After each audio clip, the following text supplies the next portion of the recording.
Professor of Petroleum Engineering at Melbourne School of Petroleum and Geological Engineering. Previously, he worked as drilling and well engineer in industry. He has more than 10 years academic experience teaching and delivering university and industry customized courses. While in academia, he has managed more than 6 million in academic R&D expenditure.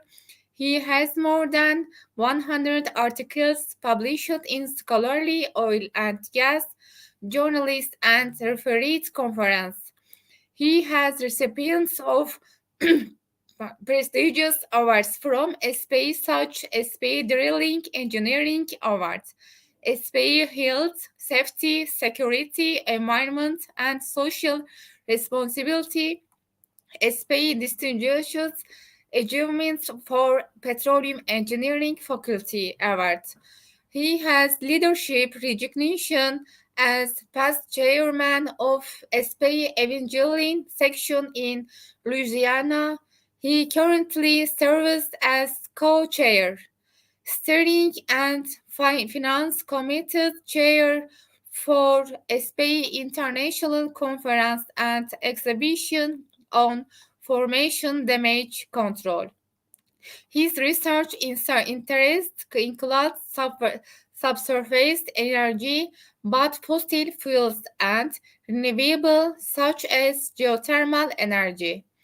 Other areas of interest are geological carbon storage, mitigation of surface and subsurface contamination, eases of process safety and environmental protection by developing subsurface energy resource through a combination of examination, finite element and fluid dynamics modeling, data analytics, and analytic and computational tool development.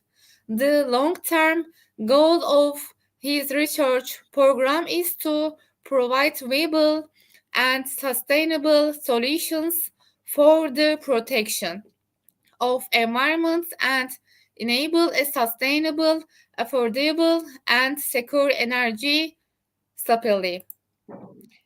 Please note that if you have questions throughout the presentation, type them in comments so that I can direct them to Dr. Salehi at the end. We will have 5 minutes for question answer part. Here you are, Salehi. Okay, thanks, Habiba. Good evening, everyone. My name is Saeed Salehi, and it's an honor to be here today presenting on my topic, the geothermal energy. First of all, congratulations to Turkey to be one of the leading countries in geothermal production. It's very exciting to hear the news and see the megawatts added every year, every month. So with the today presentation, I will be focusing on geothermal energy from sedimentary basins. We will talk about the opportunities that exist for oil and gas to be able to help in the transition. So some of the stuff that I want to discuss today maybe sounds too generic, but I think it's worthwhile to discuss the opportunities that exist for us in the oil and gas industry in terms of helping to scale up the geothermal energy production. So let me go over the some of this agenda today. So as you can see from the title of my talk, we are talking about geothermal energy. We are talking about the sedimentary basins, and we are talking about the scaling and the synergies that can exist between the oil and gas and geothermal energy. So first of all, I know a lot of people are experienced here in the geothermal, but we are going to go talk about a little bit on the diversity of geothermal, some of the opportunities and the main challenges. Where are we in the geothermal development? Many of the examples today are from the US data, so it doesn't represent the global, but it maybe gives us flavor of in terms of how much uh, of geothermal currently existing, or what's the scope in the future, and those things. And then we will talk about the sedimentary basins and why they're attractive for geothermal. And at the end, we will talk about the specific project we are doing for repurposing the oil and gas wells for the geothermal applications. So let's just start with some general information. So if you look at the chart on your left side, you could see that geothermal is quite diverse. So many people, when we talk about geothermal, especially the first time they hear this word, they think of electricity.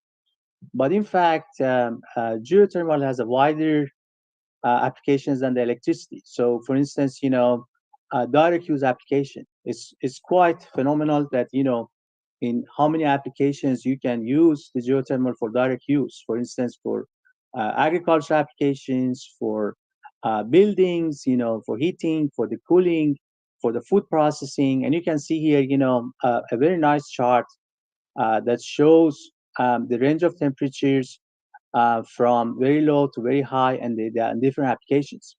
So a lot of these things are not new. Like heat pumps, they have been existing since 1912, and in fact, they have built on decades of experience. But the spread is not as wide as you are expecting. And then, of course, we are familiar with the most common geothermal, which is the hydrothermal for the high enthalpy areas in the global basis, which is the let's say the largest pie portion of the electricity. But then we have also new types of geothermal applications, enhanced geothermal systems, that you are basically trying to use multiple wells to stimulate the formations and try to circulate the geothermal fluids to be able to generate megawatts of electricity. So as you can see from this chart, the opportunity is huge. So the question is, why we haven't used geothermal as big as possible so far? Why have we haven't leveraged that? So there are some general challenges, um, and let's say obstacles that we have to overcome. And currently, there are a lot of companies and startups that are working, to basically innovate and advance, some of these technologies. So one of the major challenges with the geothermal in general is the high risk and the high cost. So compared to, for instance, the oil and gas energy, that we know a lot of reservoirs, we have techniques that are very known. The risk is much lower. So it used to be having dry wells to be a big cost for oil and gas companies, but right now the risk is very small because of knowing the area, knowing the techniques. So we are dealing very fast. But when it comes to geothermal, you can see, for instance, in this chart, that the project risk and the cost is much higher. Especially if you look at the risk, it's especially very high, in the pre-drilling phase, in the exploration phase. And as we are moving up, we also have to think of the power plant cost. So the structure is quite a little bit different. But then there are unique opportunities. So for instance, if you look at the left chart, you can see one of the unique opportunities for application of geothermal is the minimum land footprint. So people talk about solar and and the wind, but these are very good renewable energies. But compared to geothermal, you need to have larger lands to be able to have the solar panels. For windmills, there is also noise from this type of energies. But geothermal, you may probably see a power plant and a couple of wellheads, that it's optimum for saving on the land, and at the same time it's 24/7, so you can produce it from every day. And then the depletion is much lower compared to many other resources. So compared to other renewables, there are advantages, but then you have to also think of the risk and the cost that's associated with the geothermal. So again, where are we heading in geothermal development? So it's very exciting to talk about geothermal, but if you look at the numbers, it's unfortunately very small. So this is some charts from EIA, which is the U.S. Energy Information Administration, in terms of the geothermal production and its outlook. So if you look at the chart on the right side, it's basically in terms of the billion kilowatts and different types of the renewable sources. And this is projection from now to 2050. And you can see pretty much they are expecting that the solar and the wind are growing phenomenon, from 19% to 51%. And but the share of geothermal is still, expected to be 2%. So it is very small, even compared to fossil fuels. This is pretty much nothing. So even though this is very attractive, it can, provide massive energy if it's fully deployed. The overall share is small. So one of the things, and people discussing this thing, to be able to scale up, the geothermal production, is to um, look at beyond the hydrothermal resources. So, for instance, look at the sedimentary basins. So the attractive part in the sedimentary basins that they are pretty much diverse. They are everywhere. It's not limited to a specific country or a specific region. And the second thing is, because we have produced oil and gas energy from sedimentary formations, we know them very well. So we're going to discuss in the next couple of slides about the specific benefits that we have with the sedimentary basins. So there are some facts that probably everybody's agreeing on that, and we can look at these facts. So first of all, drilling in sedimentary basin is much easier, less costly. Right now, we are drilling more than 1,500 feet per day over here. So you can see, we have bits, we have technology, we know the drilling fluids that we're going to use. We have a very well drilling program, cementing. So if you want to really reach out to a depth in the sedimentary basin, it's much faster and it's less costly.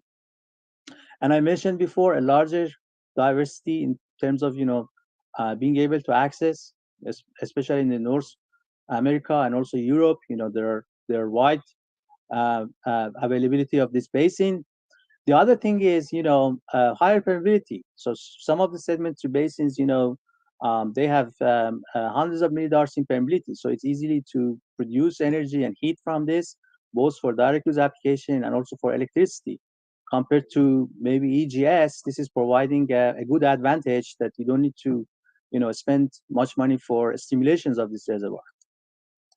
There are some other benefits. So it's non-geology. So we have decades of experience. We have geologists that know from A to Z in this type of formations. They exactly know how to interpret. We know the composition, the mineralogy. So this is giving us, a benefit to save a lot of costs and also to be precise, where to target.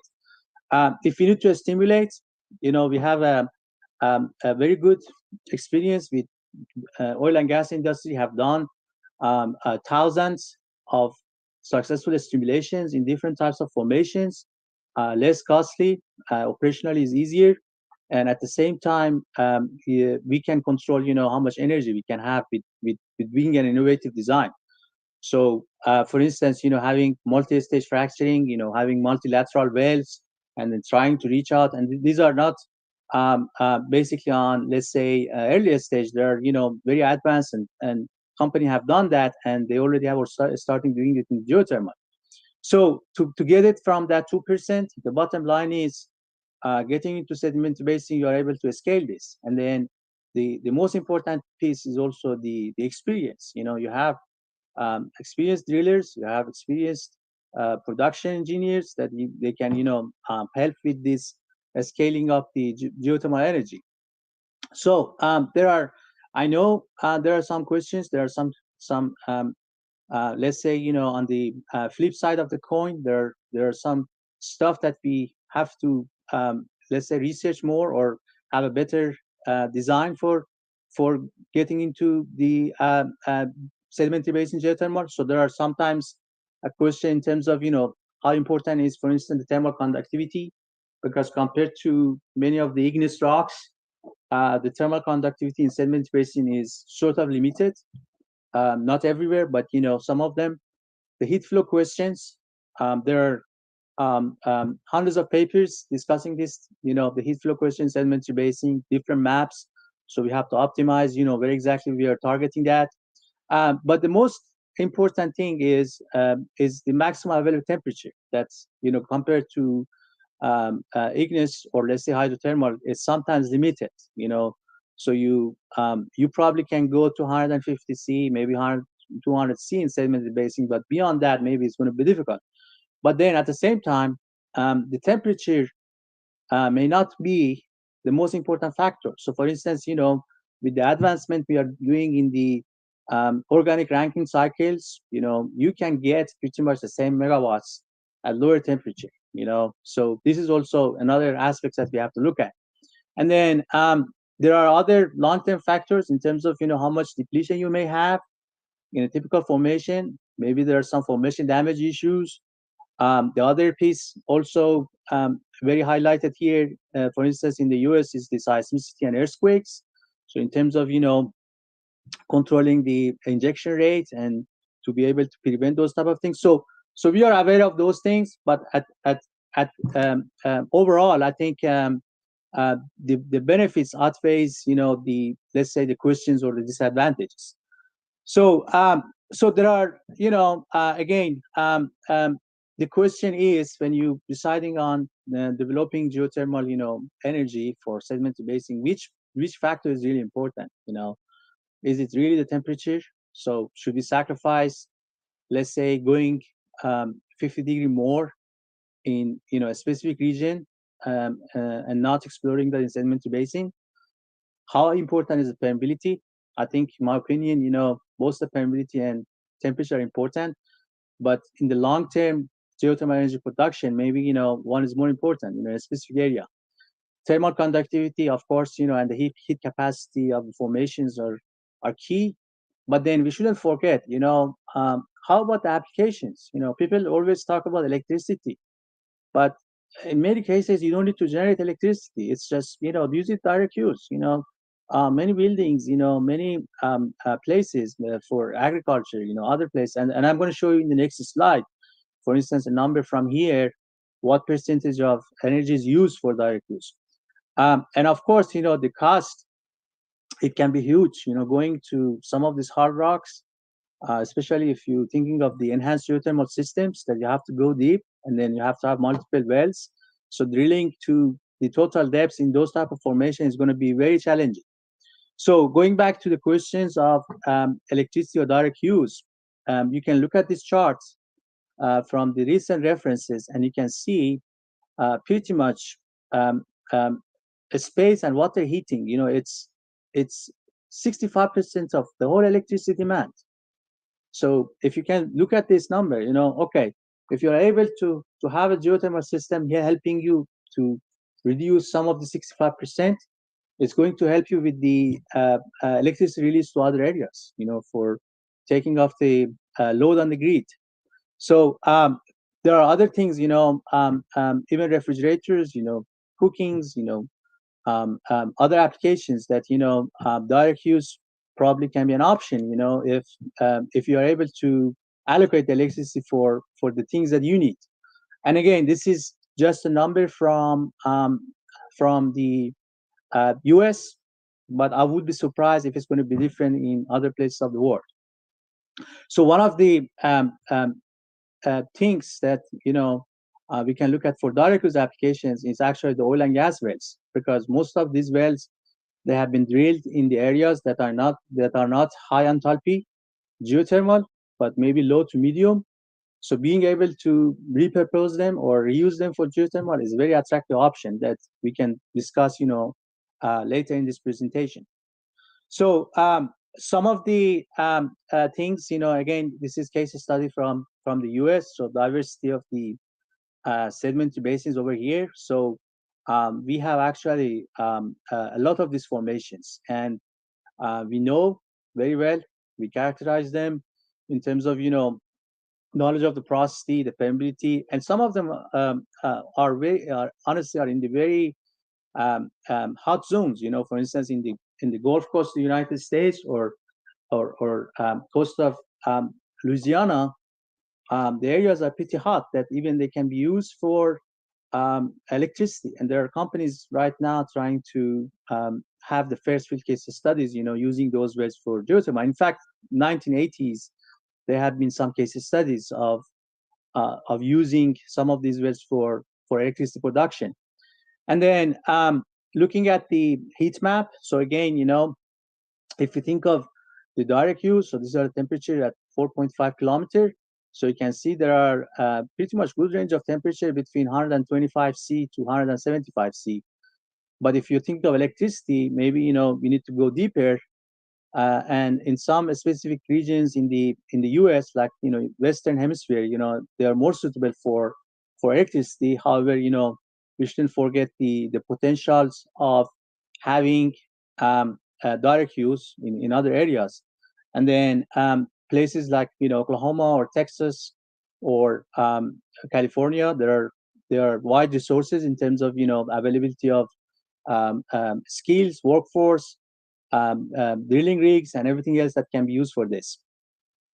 So I just did maybe a quick let's share, and then there's a pretty much similar trend in terms of looking at the global opportunities. So I was able to find this map from one of the papers that's showing the pressure gradient on three kilometer depths of the formations, and you can see pretty much globally, there are a lot of resources that available for a good thermal gradient.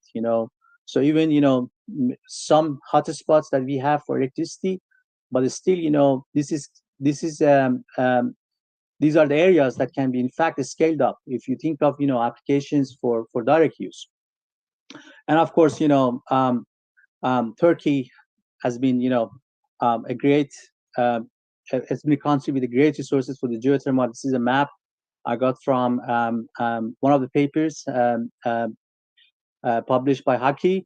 And even though it shows the very much resources in the high enthalpy geothermal, but you can see that there are even mid enthalpy regions. There are many of them that can be used for direct use, especially in the big cities with the population areas. So talking about synergies with the oil and gas industry. So Maria was um, having the oil and gas experience, and we know that there are a lot of similarities. So, for instance, one of the similarities between the two industry is that we are used to big risks. Um, we have good risk management. We are dealing with big capital, so we have drilled wells with hundreds of $1 million AFE.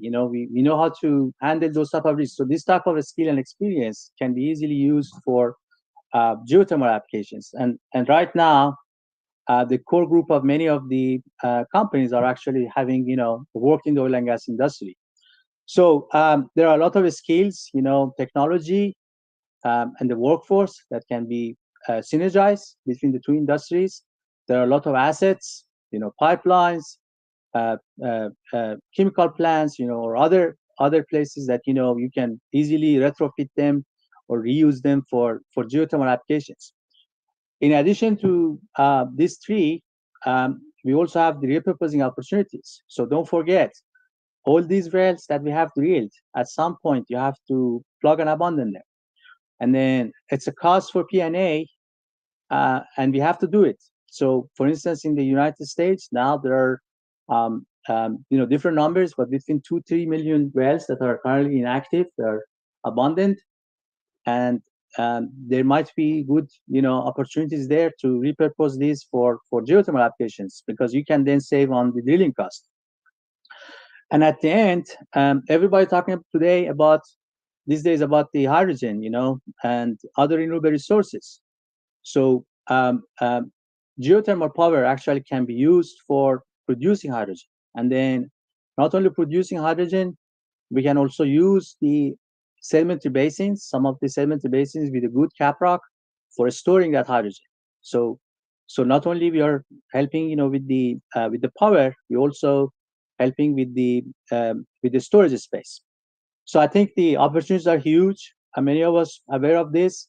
We have to basically, leverage, these opportunities and try to sort of, demonstrate more projects, sort of, invest more, using oil and gas sources for useful projects to to scale up the geothermal. So many of us have worked in the oil and gas industry in the capacity of drilling engineer, production, geologist.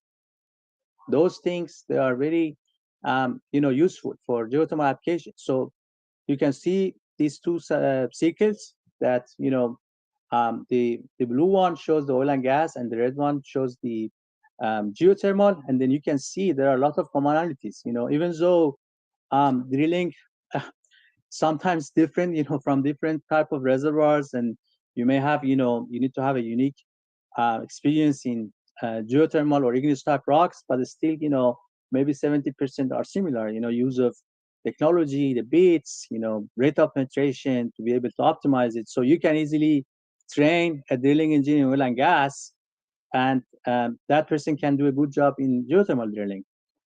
Logging, there the way we log, there are many similarities. The interpretation techniques are same things. Type of fluids, most cases, you have a lot of similarities. Well construction, in terms of use of the casing and cementing, stimulation techniques. In fact, we are advanced in oil and gas compared to some of the geothermal, applications. So we have to also aware of and be conscious of differences, in terms of not everything is the same. So for instance, in the oil and gas industry, you are dealing with the liquid commodity, selling oil and gas. So the basically the financing and permitting process is different. In the geothermal, you have to have power agreements, and basically you are dealing with a different commodity here. The regulations are also different. It's not regulated everywhere. So these are some of the obstacles that we have to overcome. But I think in general, I believe that the oil and gas industry should lead.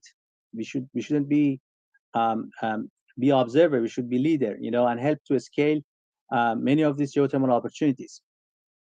So some of the new initiatives we are trying to do, and it's not complete, but I thought I discuss it.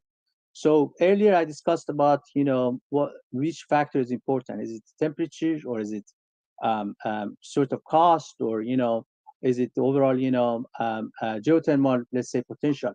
So we are working on a new map to be able to sort of include the time to heat the temperature and cost to heat the temperature. So basically, the argument we have is, if we are able to go faster at a cheaper rate in some of the sedimentary basin, it justifies investing in that potential compared to maybe um, um, um, a geothermal project that goes, at a longer time, also at a higher cost.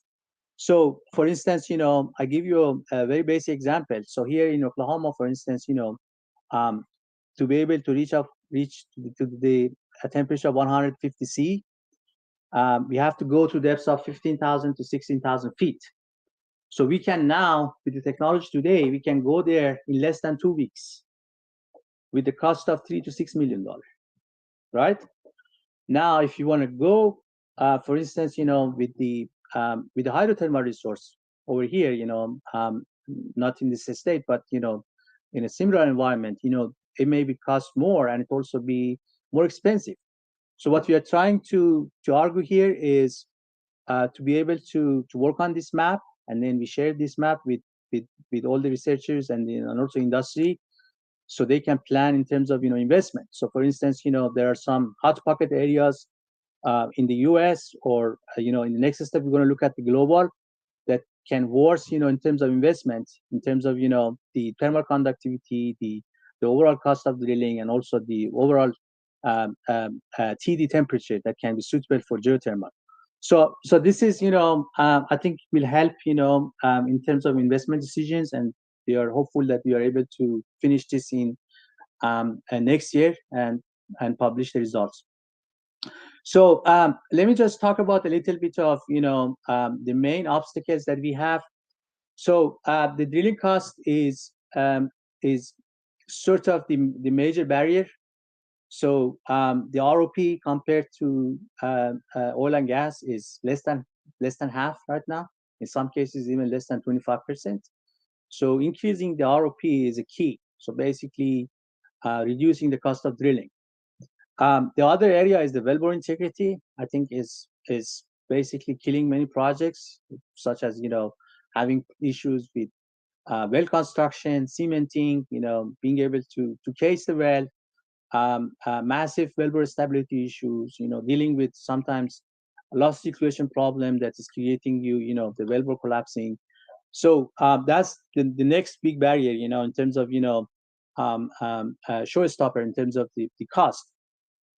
So improvements in wellbore integrity is very beneficial. There are some new techniques and technologies. Sensors are being developed, and they are at the demonstration phase in terms of collecting the real-time data. So I think there are a lot of things that are happening. I don't want to go talk about a specific technology, but we have to sort of keep the focus on these technologies to be able to reduce the cost. High temperature logging is another thing.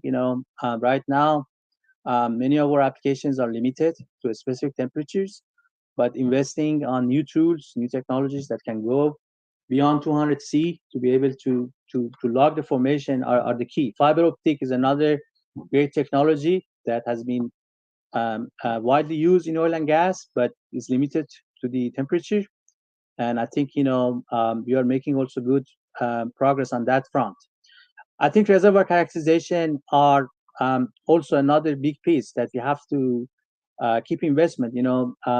So for instance, for a typical oil and gas exploration, we work very well on characterize the reservoir. We have a lot of data, but for geothermal, it's not at that scale. And I think if you want to go after a lot of these new sedimentary basins, it's the key to have the skill, or let's say the tools and database for characterizing the reservoir.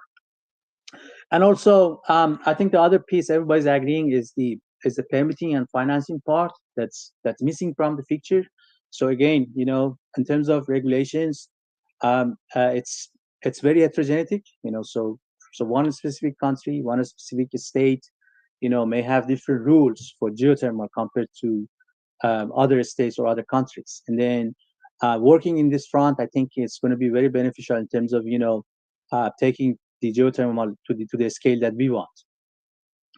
So some of the examples of technologies. So I mean, we have been making great advancement in using managed pressure drilling.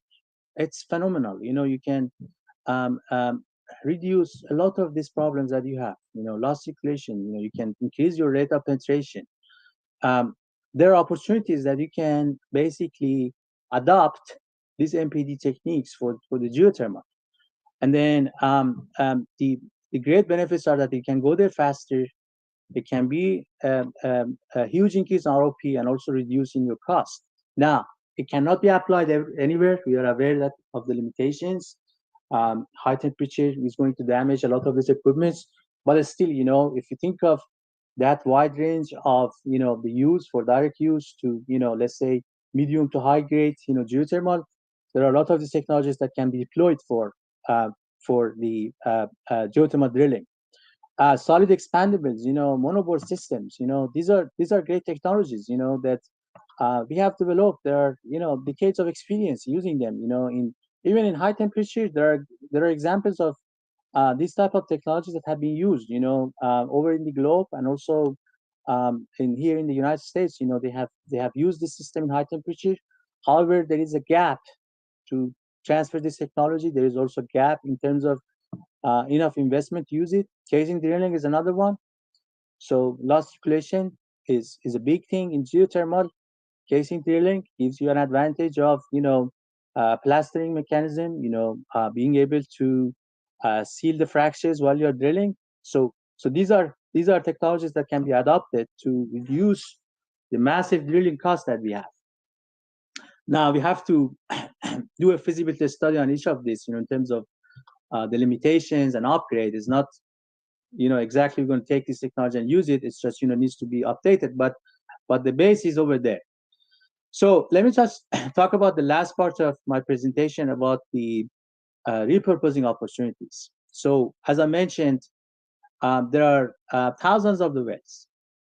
Here we have about 2 to 3 million wells that are now inactive. We are drilling wells every day. So many of these wells, they're going to reach to their depletion phase soon. So in next decade, next 2 decades, and then we are dealing with a large asset of oil and gas that have no use, and then you have to spend money to plug them.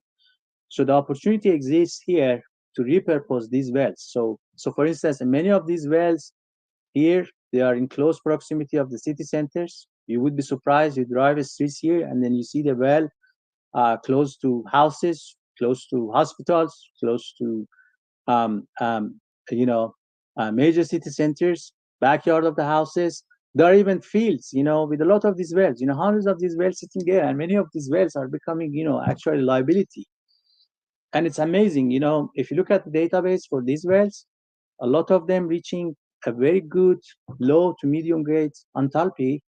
Um, they are even having access to formations that are suitable for geothermal, that can be, repurposed. And even the repurposing process, because you're dealing with, you know, um, maybe um, sort of, conversion from oil and gas to geothermal is not that complicated. There are companies that started doing it.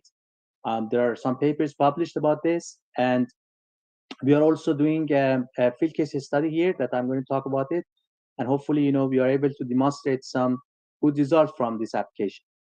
So here is some numbers. So as I mentioned before, numbers are increasing every day.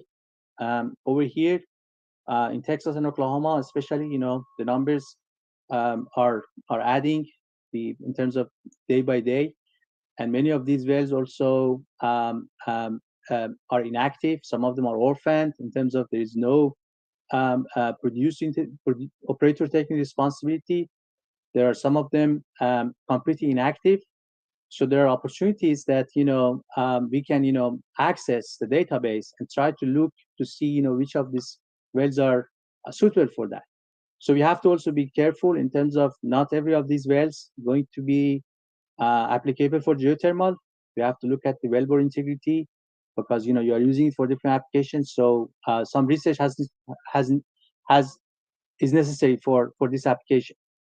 So some of the benefits, first of all, the you can reallocate the P&A cost. So a typical well may cost you a couple of $100,000, depending on the locations, the depths, and everything, and then you can actually reallocate some of this cost for the repurposing. You can extend the lifetime of the assets. So why we are needing to basically P&A a well that can be used for another 2 decades, another 3 decades.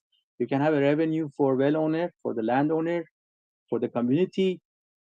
You can help with the stability of the grid. If you have a fleet of wells close to big cities, this can be an additional help for energy. Remote areas, some of these wells are close to military complexes, close to places that there is no, let's say, utility company, or there's no co-op, and then that would be a great opportunity for them to use these wells. And everybody today is talking about environmental, social, and corporate governance, and this can be a great addition for any oil and gas company in terms of being responsible for environments and also for the social benefits of these assets. So there are some limitations. So there are some good candidates, and we are looking into this, right now in terms of creating a database and also looking at, important factors. So first of all, don't forget the wellbore integrity. It's basically the most important factor, because you are going to use these wells for heat injection, for fluid injection. You may have a thermal loads, for a long time. So we have to look at the casing and cement integrity. So we think that not necessarily every well is suitable. Maybe the wells that are sort of newer and are in better condition. If you have data to look at those wells in terms of cement bond lock, casing integrity test. So these are, good sources to start with. Depleted fields is another opportunity. So there are many wells that have been drilled 50 years ago, 60 years ago, and there's marginal production. So you have even not a barrel of oil you're producing. So these depleted fields are very suitable, to go and look and see, which wells can be useful for geothermal. Other factors, if you are thinking of sort of direct use, you have to be close to high population densities because of the pipeline cost. Um, there might be, opportunities for agricultural farms, centers that some of these wells are located. Remote operations, as I said, some of these military complexes are close, chemical plants are close. So not every well is going to be used for, let's say, cities, but it can be used for, other applications. Access to pipelines is important. So if you have already some pipelines in the area, I think that's a great opportunity to retrofit for geothermal. And the other thing is, some of these wells, they can be used as a combo. So we have studied some wells that can be used for both electricity and direct use. There are some wells here having a temperature of 150 C, 175 C. So those type of wells, you can use it for a combo, for maybe you use for electricity, and then, at some point at shallower depths, you can use it for direct use. So there are fields also. So it's not um, just, let's say few wells. There are a batch of wells. You may find, tens, 20s in one field, and then that field is close to, let's say, in few miles from a city, and then that would be a great opportunity. So the last piece that I want to end is talking a little bit of our project. So I think demonstration is a key. So that's one project that we are working on in terms of repurposing, 4 hydrocarbon wells. So these wells are in close proximity of Oklahoma City. It's about 35 miles in the city of Tuttle. And then we have initiated program we call the hydrocarbon wells upcycle to geothermal.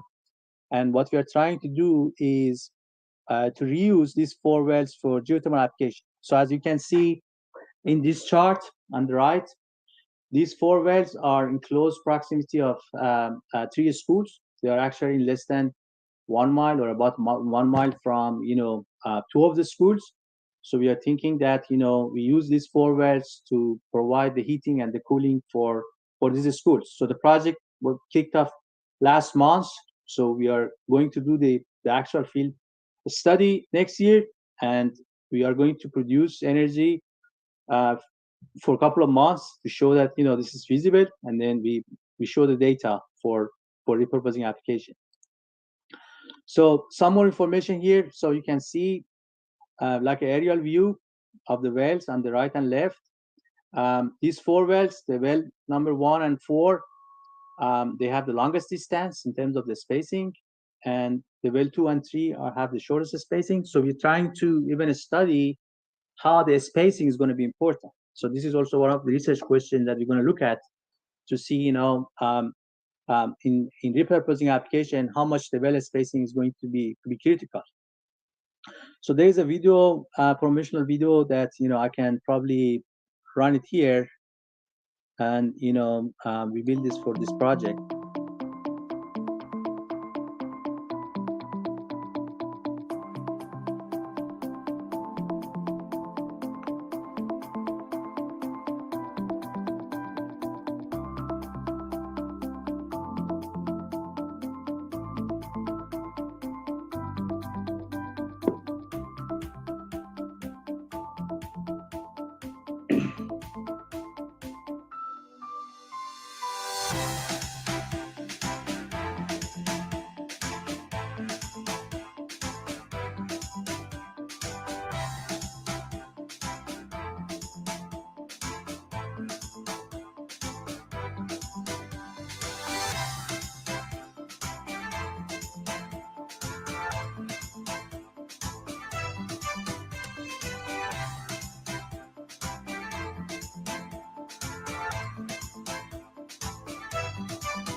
So just some more information about this. These four wells are quite, three of them are quite, drilled recently, like less than 20 years. One of them is a little bit older. We have looked at the sort of the CBLs and the casing integrity. So they have excellent integrity for geothermal applications. The casings, are and cements are in very good condition. The depths of the wells are between 10,000 to 12,000 feet, and it's um, quite low enthalpy in terms of having a temperature of 65 C. But we think that that would be very suitable for the direct use that we are thinking for these schools. The geology of the area is very well known in terms of knowing the formations and the data for permeability and porosity logs are available. So we have a very good grasp of how to basically design the field applications. And then as per as concern for the seismicity, we looked at the data and based on the injection rate, the seismicity risk is very low. So I think at this stage of the project, we are very good shape in terms of moving forward and hopefully start the field phase in the next year. So there are a lot of communities benefiting from this. So more than 1,700 students have registered in these schools that would be benefit from this. Right now, the source of energy is from gas um, um, generated electricity, and switching to geothermal can provide some sort of long-term saving for these schools. I also like to acknowledge your team. They were also got the first place in the Department of Energy geothermal collegiate competition, and we think that the geothermal development is not um, necessarily limited to oil and gas. So we think all the disciplines like mechanical engineers, geoscientists, geophysicists, there is a wide range of people and a skill set that can contribute to this new energy. Um, I also want to have some concluding remarks. So I think even though we didn't talk specifically about some technologies, but overall there is a good opportunity for the applications in the sedimentary basin. I think we need more technology development, let's say more investment and capital to go there. It's a good, I would say, career path for a lot of petroleum engineers in terms of transition. So I think huge opportunities may open for many of the petroleum engineers to contribute to geothermal energy.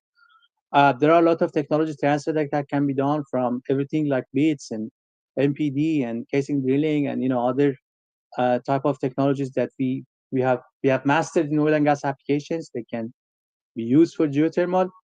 And um, and last but not the least, the repurposing opportunity I think is huge.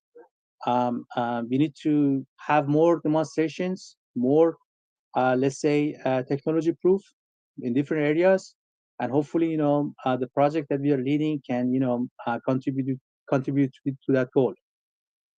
So we are in the geothermal decade, so I think all of us very excited, and there have been a lot of increased interest in geothermal in terms of everybody's talking about it. Many new startups are formed, many new technologies are debated, and it's very exciting time to do work in the geothermal industry. Um, I'd like to finish up by acknowledging the SP Turkey for inviting me. It was a huge opportunity to me. Thanks, Haki, for facilitating this. The Bulucida Energy, the company helping us with the geothermal project, for U.S. Department of Energy for sponsorship of the project, Baker Hughes and National Renewable Lab for partnering with us in this project. Before I take a question, I also wanted to discuss some of the graduate position opportunities we have at the universities right now.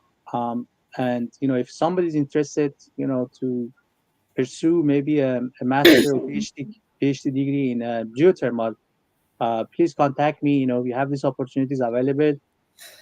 We are looking for people with skills that they have, using softwares like Petrel, CMG, Olga, or other, type of, applications. If you have industry experience, is very desirable.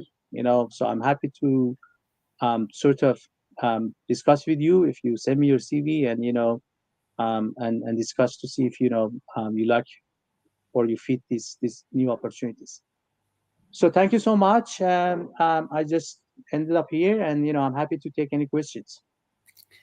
We thanks Dr. Salehi for the great presentation. It was very information. Special thanks to the audience for their time and support. Hope to see you all in the next events.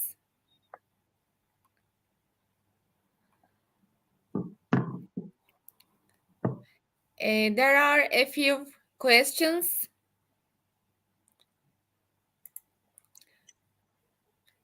Mühendis Bey, hello, dear Saeed.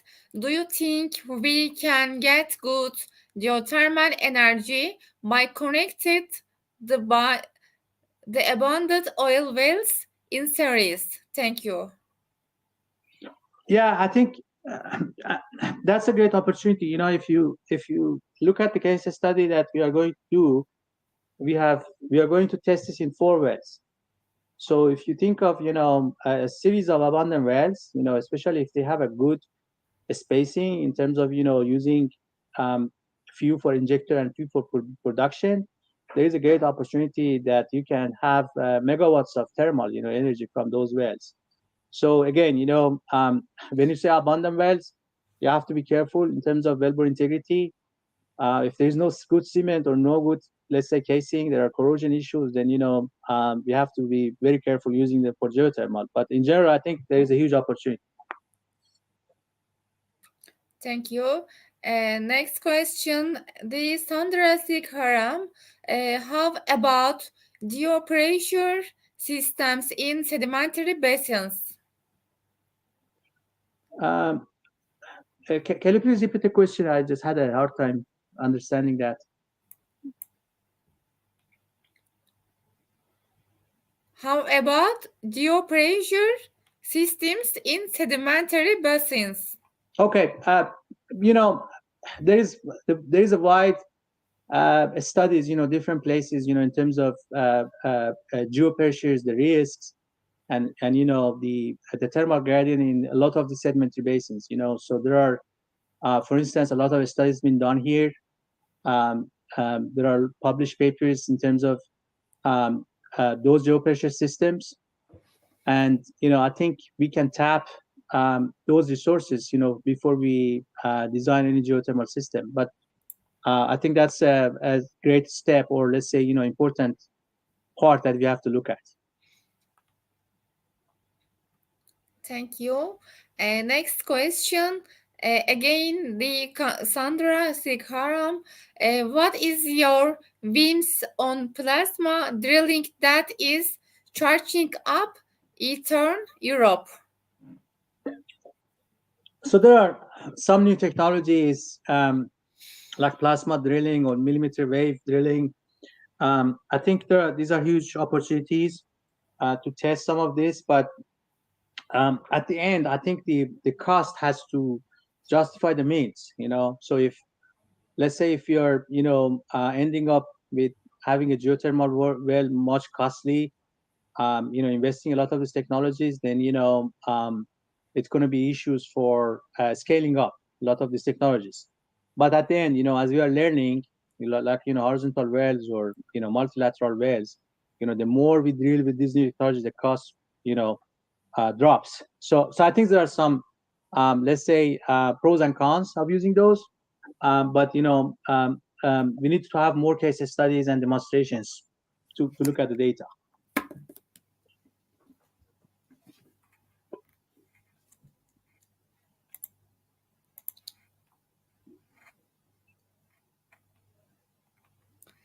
Next question, Geoman.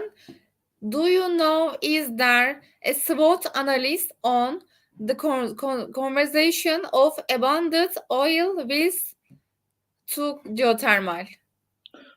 Yeah, there are some references published. There are case studies in the US, there are in the Europe. There is also case study in China, that they have used oil and gas wells for geothermal. Um, if you send me an email, I'm happy to share those papers with you. Last questions. Why oil companies are slow in using these abundant wells?